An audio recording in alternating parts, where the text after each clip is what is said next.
সিরিয়ায় সন্ত্রাসী যুক্তরাষ্ট্রের ৭৫টি বিমান হামলা।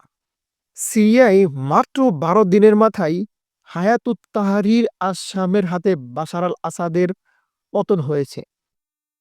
এতে দেশটিতে প্রায় ৫ যুগ ধরে চলা শাসনের অবসান ঘটিয়েছে হায়াতুত তাহরির আস-শাম। এমন সময় দেশটিতে অন্তত ৭৫টি বিমান হামলা চালিয়েছে সন্ত্রাসী যুক্তরাষ্ট্র। ৯ ডিসেম্বর সোমবার আল জাজিরার এক প্রতিবেদনে এ তথ্য জানানো হয়েছে। সিরিয়ায় যুক্তরাষ্ট্রের সামরিক ঘাঁটি রহিয়াছে।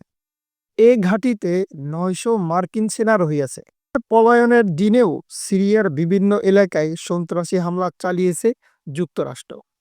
মার্কিন প্রশাসনের এক ঊর্ধ্বতন কর্মকর্তা বলেছেন, ৯ ডিসেম্বর সোমবার সিরিয়ার পূর্বে বাদিয়াহ মরুভূমিতে এই হামলা চালানো হয়েছে।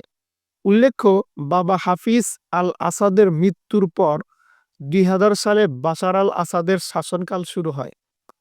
প্রথমে সংস্কারের প্রতিশ্রুতি দিলেও পরবর্তী সময়ে বাবার মতোই কর্তৃত্ববাদী শাসন হয়ে ওঠে বাশার আল আসাদ। বাশার আল আসাদের বিরুদ্ধে মানবাধিকার লঙ্ঘন ও বিরোধীদের উপর দমন-পীড়নের অভিযোগ রহিয়াছে। এর আগে ২০১১ সালে আরব বসন্ত ঘিরে বাশার আল আসাদের ক্ষমতার মসনদ নড়ে উঠেছিল, কিন্তু সে যাত্রায় রাশিয়া ও ইরানের সমর্থনে ক্ষমতায় টিকে গিয়েছিল বাশার আল আসাদ। এবার অবশ্য শেষ রক্ষা হয়নি। রাশিয়া ও ইরান আগেই তাদের সামরিক উপস্থিতি কমিয়ে ফেলে।